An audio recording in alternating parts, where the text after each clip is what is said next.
Actually, this was something that I thought about when I was there was I had a moment like 3 nights ago where I was just kind of thinking about like the issue of echo chambers on social media, right? Especially on like websites like Twitter, where you can get these real incestuous communities where everyone seems to think and speak and believe the same things.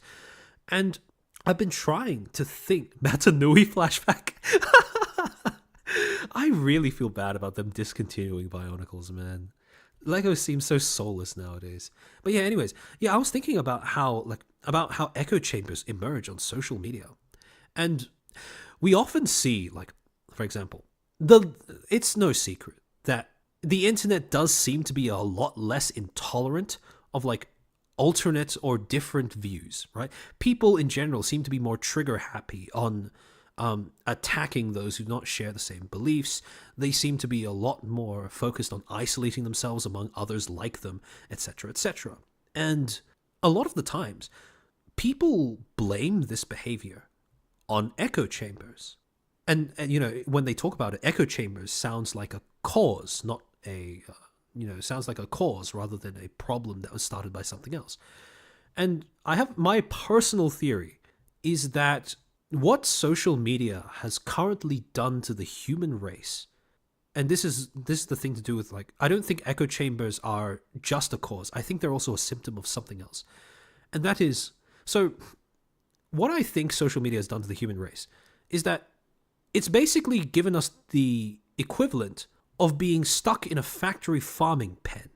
What I mean by that is like, it's an observed thing in animals that when they're crammed up into like, a tiny space with a high volume of them in there, when they're trapped like that, they become erratic, aggressive. There will be cases where animals start lashing out at like, the things around them. And again, people, as much as we, as for all of our complexities, whatever, we are still just animals. So in my eyes, the echo chamber thing is a rational response to an overcrowding problem, which like again, if you just say it aloud, it sounds kind of insane, right? How can you overcrowd on the internet? Because the internet is like a virtual limitless space. But the thing is that connectivity, the state of being connected to something or someone, in at least in the way that I've come to think about it, is virtually identical to proximity, right? The equivalent of being on the internet is if you woke up the next morning and you found out that you suddenly had telepathy, right? You could hear what your neighbor next door is thinking at all times. You can't turn this off. And the radius of this ability is like at least 5 kilometers in all directions, right? Again, the degree of connectivity that social media has facilitated has given us that kind of condition. Yeah, like being trapped in a corner with a crowd. Yeah, exactly. It's a form of crowd crush, mental, emotional, social crowd crush, where, again, as a result of being overcrowded like this, I think that people building echo chambers around themselves is actually a response to that rather than like the other way around, right? So I don't think echo chambers on social media are caused by I don't think echo chambers on social media are the, I don't think they just cause audience compression.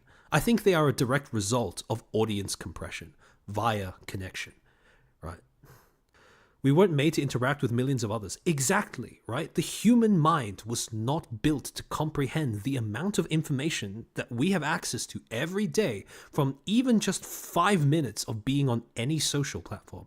And I class YouTube as a social platform as well, because the whole point is to like interact with other people and their content.